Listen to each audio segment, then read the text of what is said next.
Hello, I'm Dr. Adam, a urologist with over 25 years of experience helping men live healthier, stronger, and more confident lives, especially after 60.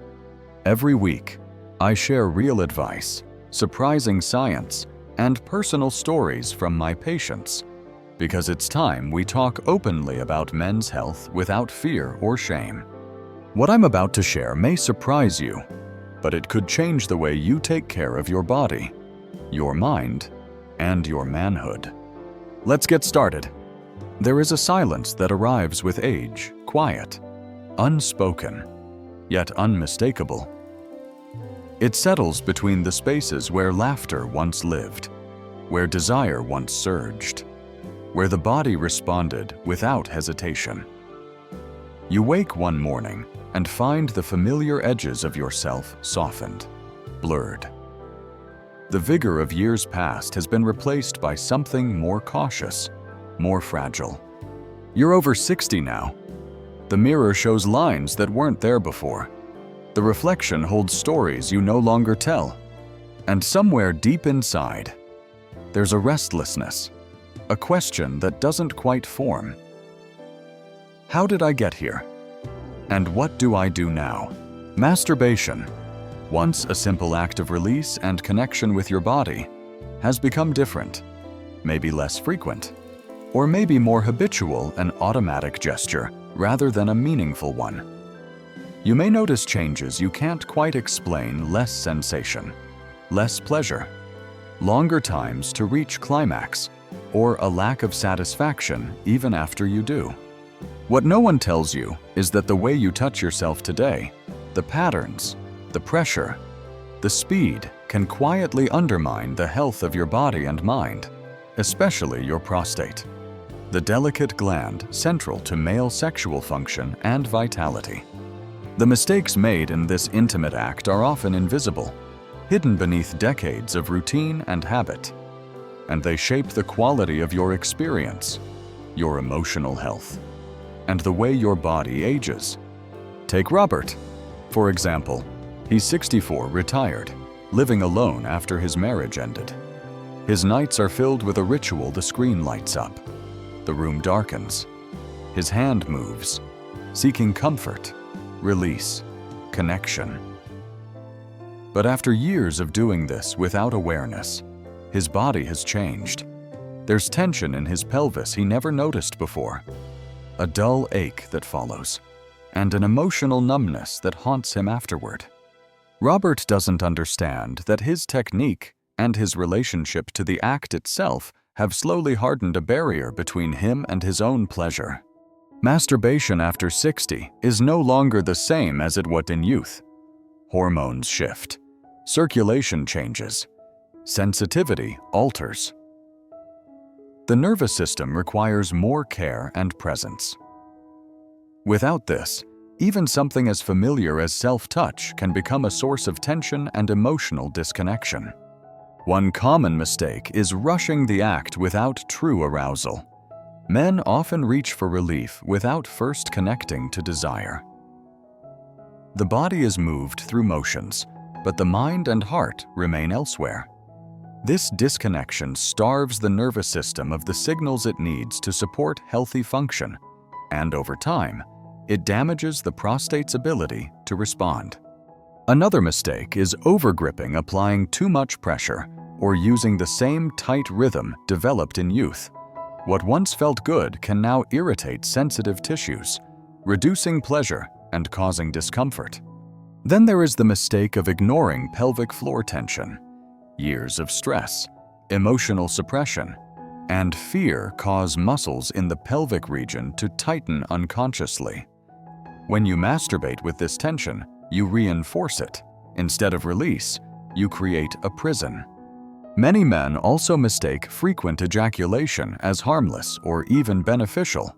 But after 60, the prostate needs time to recover. Constant stimulation without rest can lead to inflammation and fatigue. Finally, emotional disconnection often accompanies physical habits. Shame, loneliness, fear of vulnerability. all of these suppress true pleasure and deepen numbness. These mistakes aren't moral failings. They are patterns formed by life's pressures, cultural silence, and the body's gradual transformation. They can be changed, but first, they must be seen. What Robert and many men like him discover is that masturbation can become a powerful tool for healing, connection, and renewal, but only if approached with awareness and respect. Your body is still capable of pleasure. Your mind is still capable of presence. Your heart is still capable of connection. But the habits you carried through your youth and middle age need adjustment. The landscape has changed. Your relationship to your body must change as well. This is not about reclaiming youth. It's about embracing the next chapter fully awake. And it begins with awareness. The silence grows louder in the spaces where you once found comfort. You begin to notice the absence more than the presence, the missing heat, the lost spark, the retreat of sensation that once defined your moments alone. It's not a sudden loss, but a gradual fading, a slow retreat into numbness. Robert lived in that retreat for years.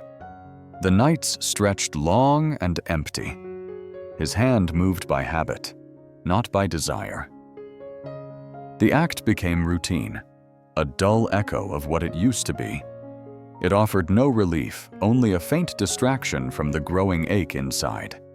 Shame wove itself tightly around his experience, not shame that screamed, but shame that whispered a quiet condemnation for wanting when he felt he shouldn't, for needing when he believed he had no right, for the vulnerability that felt dangerous to admit, even to himself. He stopped talking about it, stopped seeking answers, stopped believing that there could be anything better than the empty cycle he was caught in. The breakdown was not a collapse, but a slow unraveling. His body sent signals: hesitation in erection, discomfort after release, restlessness in sleep. But the hardest part was the emotional disconnect, the widening gap between who he was and who he felt he had become. One of the most damaging mistakes Robert made was treating masturbation as a task to complete rather than an experience to inhabit. He rushed through it, disconnected from sensation and emotion. Without presence, pleasure could not root itself deeply. The nervous system, starved of full arousal, adapted to this numbness, reinforcing the pattern. This mechanized release also hurt the prostate. Without the slow buildup of desire, the gland did not receive the fluid circulation it needed.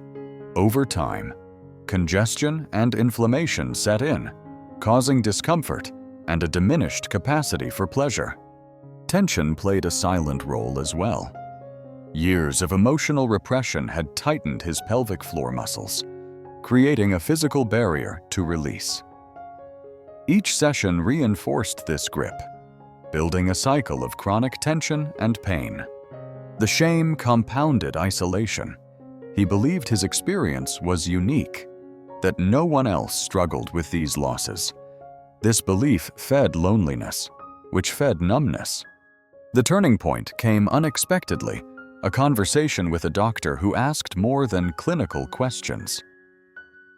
He spoke about the body as a living system, intertwined with mind and emotion. He named the pain, the numbness, and offered understanding rather than judgment.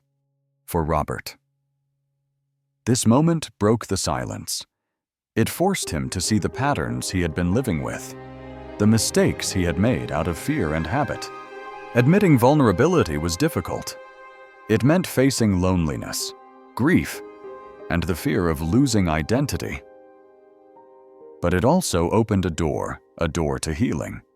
Robert began to understand that the body's changes were not just losses, but signals, calls for care, attention, and transformation. This realization marked a turning point. From here, change was possible, not quick or easy, but real. The shame began to lose power as awareness grew.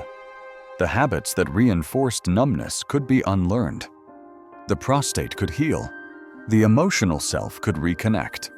This was not a return to youth, but a step toward a new kind of presence. One where pleasure, vulnerability, and strength coexist. The path was still uncertain, but the first step was taken. The silence was broken. Healing does not come from quick fixes or sudden revelations. It comes in quiet moments of attention, breathing into tension, noticing without judgment, allowing presence where there was absence. Robert's journey began with a single choice to stop avoiding himself. He learned to slow down, to listen. The hurried motions that once dominated his nights gave way to gentler touch, not rushed toward release, but invited. Exploration replaced routine. He connected with sensation not just in his body, but in his mind. Breath became his anchor. Deep, intentional breathing eased the tight muscles he had held for decades. Each exhale carried away a fragment of fear, a piece of shame. The pelvic floor, once clenched tight against vulnerability, softened. Robert began to see masturbation as more than an act of physical release. It became a practice of self-care, a way to reconnect with the body's wisdom. He discovered pleasure that wasn't about performance or escape, but about presence. His prostate, once inflamed and congested, responded to this new rhythm. The discomfort lessened, the urgency faded. Night times grew quieter. This physical healing unlocked emotional shifts. Where numbness had reigned, curiosity emerged. Robert allowed himself to feel grief, loneliness, hope, all without shame. He realized that emotional healing was inseparable from physical healing. Acceptance became the foundation. Not resignation to decline, but acceptance of change and the courage to move forward within it. He no longer fought the body's signals, but worked with them. His sense of masculinity transformed. It no longer relied on strength or control, but on honesty and vulnerability. Sexual rebirth was not a return to past glory, but an embrace of present reality with all its complexities. Community offered support. Sharing his story with others broke isolation. Knowing he was not alone in his struggles lightened the burden. Robert's relationship to masturbation and to himself was no longer defined by mistakes, but by growth. Each session was an opportunity to practice presence, to honor his needs, to reclaim joy. The road ahead remains imperfect. Setbacks occur, doubts arise, but with each step, Robert moves closer to wholeness. The lessons are clear. The habits you carry can be changed. The numbness you feel can thaw. The connection you seek can be found. After 60, the body asks for a different kind of attention. It invites patience, curiosity, and respect. If you are listening now, if this story touches something inside you, know that you have the power to rewrite your relationship with your body and your pleasure. Start small, breathe deeply, move slowly, allow yourself to feel. Your journey is yours alone, but you do not have to walk it in silence. There is a life beyond numbness, a life that holds space for desire, tenderness, and meaning.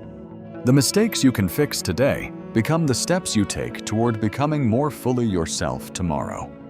If what you've heard resonates, if you're ready to face the complexities of aging with honesty, subscribe to this channel.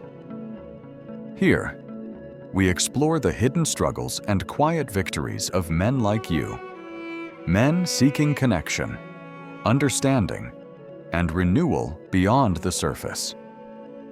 Join a community where vulnerability is strength, and silence gives way to voice. Step into a space where your journey matters. Because the path forward is not walked alone.